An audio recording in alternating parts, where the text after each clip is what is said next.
요즘 자동차 시장에 변화가 굉장히 많죠. 내연기관차는 특히 가격 관련 변화가 많습니다. 어떤 브랜드는 가격을 내리고도 욕먹고 어떤 브랜드는 조금만 내리고도 칭찬을 받고, 이게 참 아이러니하면서도 흥미로운 주제인 것 같습니다. 내연기관차 가격이나 바람은 전기차 가격 인하가 시작이라고 볼 수도 있다고 말씀드렸죠. 그리고 지난번 영상에서 앞으로 가격이나 경쟁이 더욱 치열해질 수밖에 없다고도 했는데, 이게 지금 현실이 되고 있습니다. 1000만원대 전기차도 대거 등장할 예정인데 갑자기 왜 이렇게 되어가고 있는 건지, 어떤 차가 그렇게 나오는 건지까지 쉽고 빠르게 정리해드리겠습니다.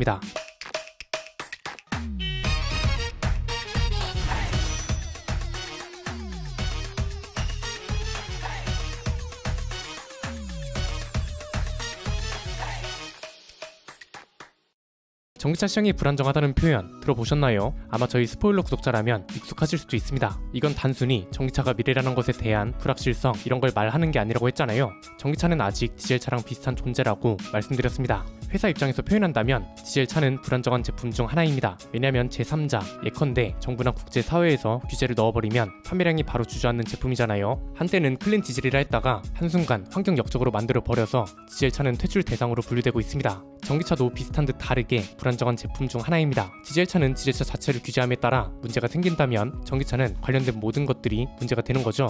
보조금이라던가 자동차세, 취득세, 환경 관련 세제 혜택 등등 이런 것들을 규제하기 시작하면 판매량에 영향을 바로 주는 제품입니다. 평균 보조금이 1000만원이던 게 300만원으로 내려앉는다고 생각해보세요. 전기차 가격은 이전하고 동일하고요. 그러면 과연 전기차를 사는 소비자들이 몇이나 되겠냐 이겁니다. 이건 이미 통계 자료로도 증명해주고 있는 것이기도 하죠.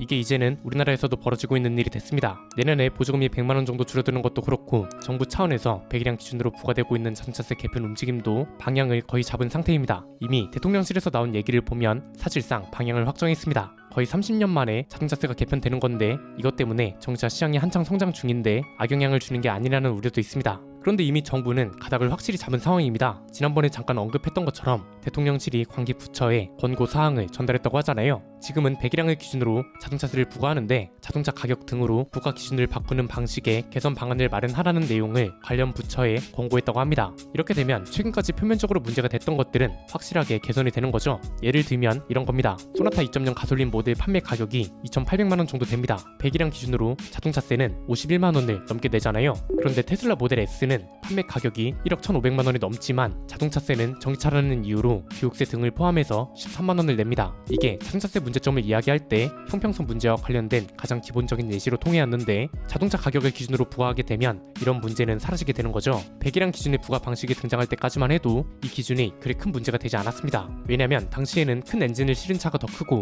비싸고 무거웠으니까요. 한마디로 배기량이 큰 차가 재산으로서의 가치도 더 크고 도로를 손상하거나 대기를 오염시키는 정도도 더 크기 때문에 보유세 성격인 자동차세 기준으로 크게 문제가 없었던 겁니다. 그런데 어느 순간 다운사이징 바람이 불면서 프리미엄 브랜드들도 저배기량 4기통 엔진을 도입하기 시작하고 하이브리드 차도 늘어나기 시작합니다. 이때부터 자동차세 형평성에 대한 문제 제기가 있었는데, 전기차가 등장하면서 더욱 문제 제기가 커진 거죠. 왜냐면 전기차는 엔진이 없기 때문에 배기량을 잴 수 없으니 아무리 가격이 비싸도 자동차세를 적게 내잖아요. 이런 변화들이 앞으로 끼칠 영향은 너무 명확합니다. 정리해보면 이렇습니다. 크게 세 가지입니다. 첫 번째는 1000만원대 전기차 시대가 예정보다 빨리 올 거란 겁니다. 이건 이제 중국 시장 같은 해외 시장을 기준으로 하는 이야기가 아닌 게 됐습니다. 우리나라 시장에도 너무 필요한 이야기가 됐고, 실제로 저가형 전기차의 국내 출시가 상당히 많이 예정되어 있는 상태입니다. 이게 최근에 하던 이야기와는 약간 다릅니다. 최근까지 자주 언급되던 건 모델 3나 EV5, 토리스 EVX 이런 차들인데, 이건 이제 저가형 전기차라기보단 가성비 전기차에 가까운 차들이죠. 지금까지 이 정도 크기의 전기차에서는 찾아보기 힘든 가격이었고, 가격 대비 성능과 상품성 같은 게 좋은 전기차인 거잖아요. 그런데 이제는 가성비 전기차가 아니라 완전 저가형 전기차 시대가 빨리 열린다는 겁니다.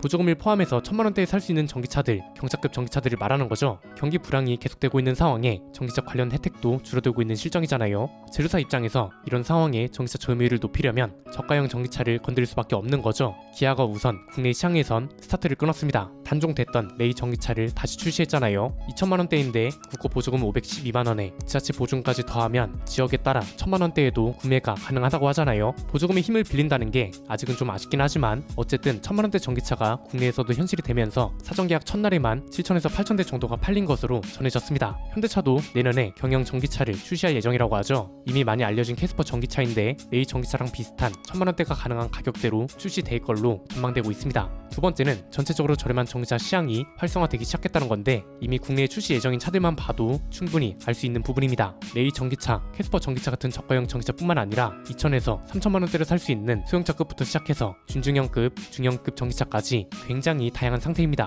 우선 9월에 토레스 전기차가 출시될 예정이죠. 그리고 한국 GM은 이코녹스 EV를 내년 중으로 출시할 겁니다. 얘도 3천만 원대 가격 공개 때부터 굉장히 강조됐던 차 중 하나입니다. 테슬라는 말할 것도 없죠. 아예 저가형 모델을 도입해서 2천에서 3천만 원대 전기차를 중국에서도 출시했잖아요. 폭스바겐도 테슬라 못지않게 가격 인하에 집중하고 있는 상황입니다. ID 시리즈 중에서 크기가 작은 차들은 보조금 포함 가격이 굉장히 낮은 걸로 유명합니다. 대부분이 LFP 배터리를 탑재하거나 NCM 배터리를 사용하더라도 가격을 낮추는 브랜드도 생기고 있어서 경쟁이 더욱 치열해지고 있다는 거죠. 그래서 오히려 자동차세 개편으로 인해서 전기차 시장이 위축되는 게 아니라 오히려 외부적 요인 때문에 저가형 전기차 시장이 활성화되면서 장기적으로는 전기차 시장이 더욱 크게 성장할 거란 전망도 나오고 있는 겁니다. 세 번째는 이제는 중국 시장이 딱히 영향을 안 줄 수도 있을 것 같습니다. 이건 무슨 말이냐면 구분이 좀 필요합니다. 제조사 입장에선 중국 시장이 굉장히 중요합니다. 점유율뿐만 아니라 원자재 수급이라던가 지배 구조 관계라던가 여러 가지가 엮여있는 제조사들이 꽤 많습니다. 그래서 중국 시장을 포기 못하고 오히려 더욱 치열하게 경쟁해야 하는 회사들도 많은데 여기서 말하는 영향은 소비자 입장에서의 영향입니다. 가장 대표적인 게 가격 같은 건데 예를 들면 이런 거죠. 얼마 전까지만 해도 중국 시장이 먼저였습니다. 중국 시장에서 저렴한 전기차를 출시했다는 소식이 나오고 이렇게 낮아진 평균 가격 때문에 국내에 출시되는 전기차도 가격이 낮아질 거다 이런 순서였단 말이죠. 그런데 이제는 그게 아니란 겁니다. 우리나라 자체적으로도 전기차 관련 혜택이 줄어들고 있잖아요.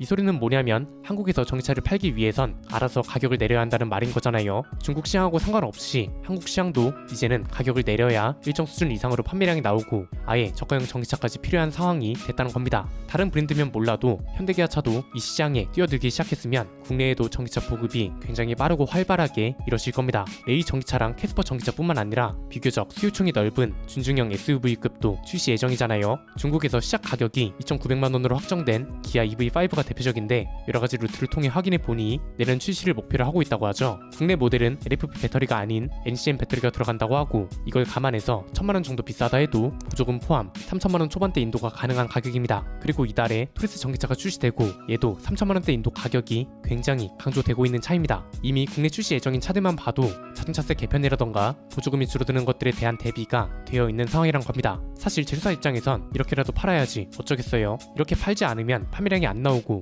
판매량이 안 나오면 당연히 매출이나 영업이익에도 손해를 볼 거잖아요. 시장에서 도태되는 건 당연한 거고요. 그래서 저는 자동차세 개편이 오히려 장기적으로 보면 좋다고 봅니다. 단기적으로는 잠깐 위축될 수 있겠죠. 그런데 어쨌든 장기적으로는 이런 외부적 요인으로 인한 판매량 감소를 피하기 위해서 제조사 자체적으로 가격을 낮추거나 아예 저가형 전기차를 출시할 수밖에 없기 때문에 오히려 보급량을 늘리기 위해선 필요한 단계라고도 볼 수 있겠네요. 오늘 내용은 여기까지입니다. 내용이 유익하셨다면 구독과 좋아요, 알림 설정 부탁드립니다. 지금까지 저는 안피디였습니다. 감사합니다.